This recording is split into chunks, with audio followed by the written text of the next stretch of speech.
Baruch Hashem. I'm gonna throw away that. B'Shem Kol Yisrael. Guys, welcome on. Getting ready for Tisha B'Av, getting ready for beit hamikdash, getting ready for Shabbos, getting ready for Jerusalem, Lamala. But first we have to start off with a prayer from Rav Nassan of Breslov. We have to have faith in the tzaddikim in this world, and the tzaddikim who are physically not in this world. Lovingly, help me have faith in the true tzaddikim. Let no doubts whatsoever enter my mind on account of the disputes between the true tzaddikim.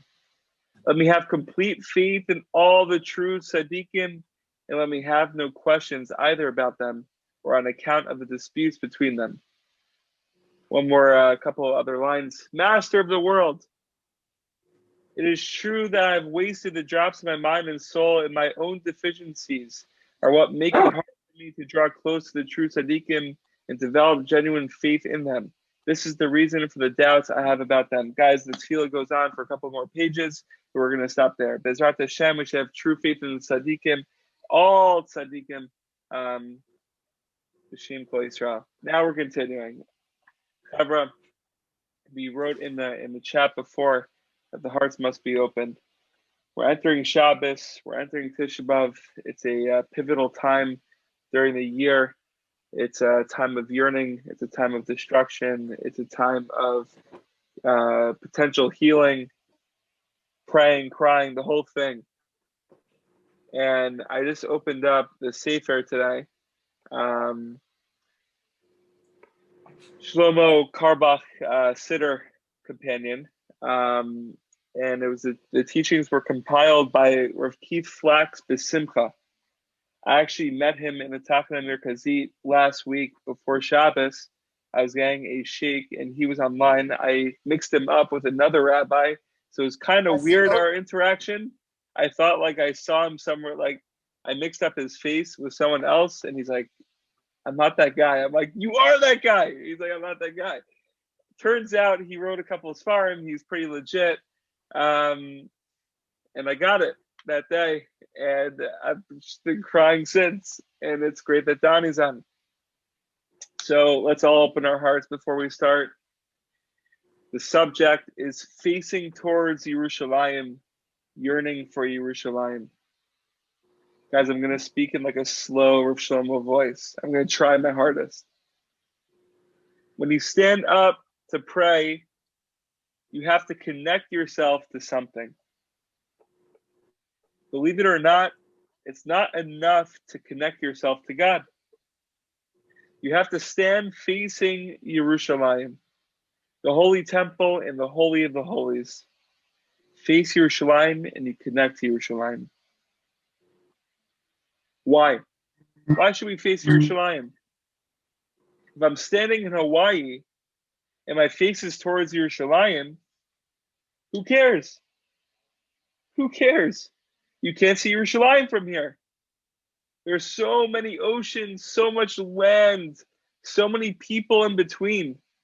Why does it matter? I'm so far away. It does matter, actually. The physical, the spiritual, the divine, it's all one. Physically standing towards Yerushalayim is the greatest, greatest, greatest. It's the holiest thing in the world. There is a very simple way of seeing Yerushalayim when you are in Hawaii. You just stand there facing Yerushalayim and you begin to daven. If you want to, you could see it. Now let's just imagine, open our hearts. If you can't see it, it means you weren't really interested in seeing Yerushalayim. Imagine when you fly, they sell you those earphones to show you movies, and they tell you it costs $2, right? The headphones and the movie. If you really want to see the movie, you'll pay for it. If you don't pay, you're really not interested in seeing the movie. When you begin to daven, Eliyahu Hanavi comes and says, brother, holy, holy brother, I have some earphones for you. They cost very little, just a little concentration, a little joy, a little cleansing of your kishkas, of your heart. Then you get the earphones and special glasses. If you really want to hear, if you really want to see, you'll get the headphones or special glasses from Eliyahu Hanavi. Then you'll really hear. Then you'll really see. And if I open my heart of hearts, I can always, no matter where I am, see Yerushalayim. I don't even know what to say anymore. Don't know what to say.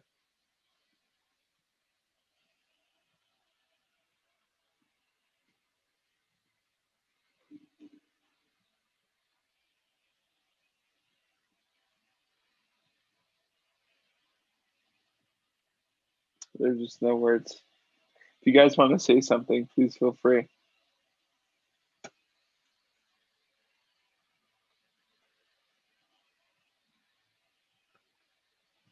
There's no need for me to add on.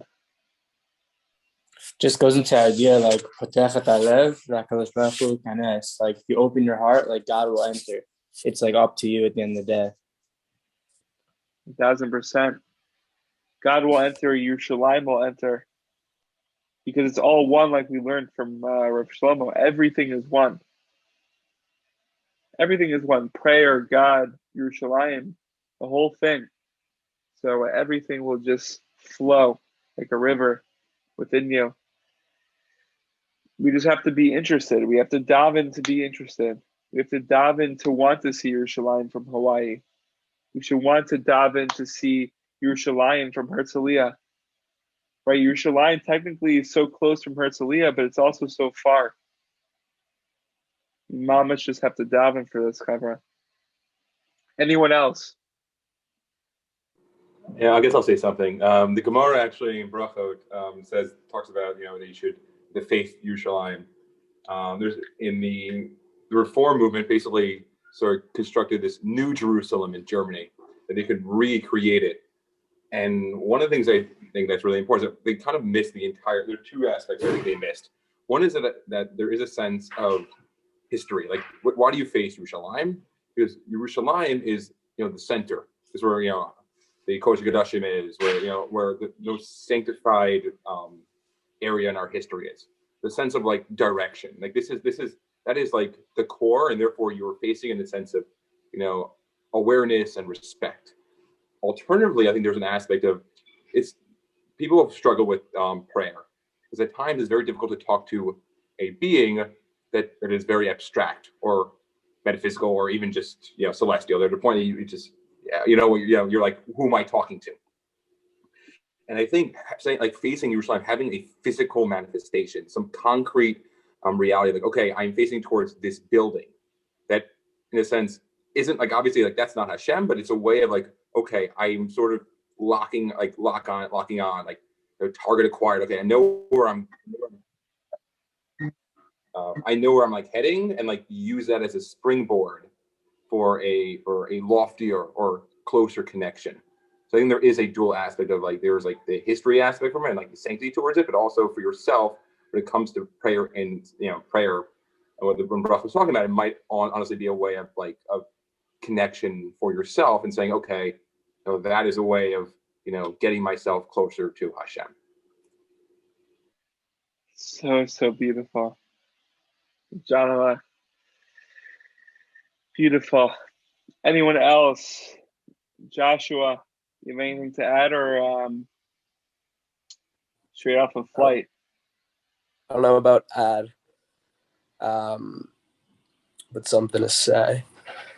When you think about what specifically Yerushalayim is, it's Yerushalayim, which is to see the perfectness, to see the shlemut, the fullness.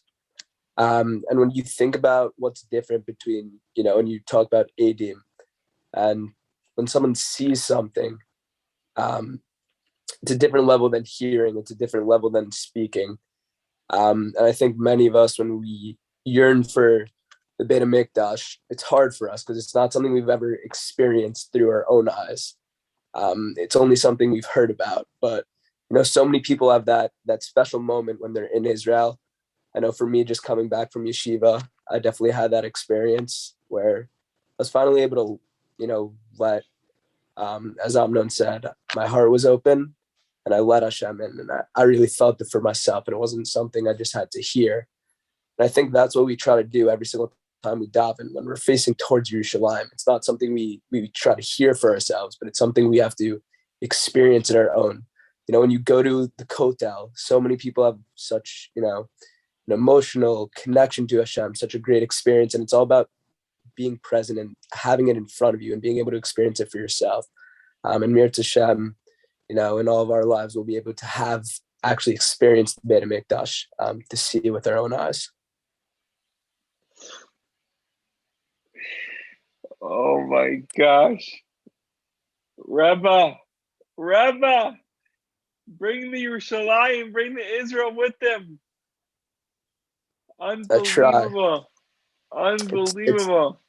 It's tough when you leave. I know I got off the plane going to KH, and the first thing I saw was this sign on the airport right off the plane. You come to Israel and your life changes, and I had to take a selfie with it, 'cause you just feel it when you're right there. You can't explain it. You just got to be there. Yeah, indescribable. Wow. Chèvre, this is so beautiful. Oh my gosh. Guys, thank you so much for sharing. Like a lot of like just breathing, taking everything in. Hopefully watching this video second time. I'm probably gonna have to watch it again and again and again. Just hearing what everyone had to say and just hearing the words of Rav Shlomo. It's very, very deep. Bezrat Hashem, Chèvre, we should all be healthy, happy, and successful. We should have a beautiful, beautiful Shabbos, a beautiful, easy fast, a meaningful fast. And Bezrat Hashem, we'll all be together in Yerushalayim. Let's believe it. Let's believe it. Let's see it. Like Rav Shlomo was saying, like Amnon was pointing out, just opening up your heart. Hashem will enter. Everything will enter. We just got to feel it, envision it. And Bezrat Hashem will get there. Chèvre, have a great, great night. Be well. Oh my gosh, it's like the best. The best.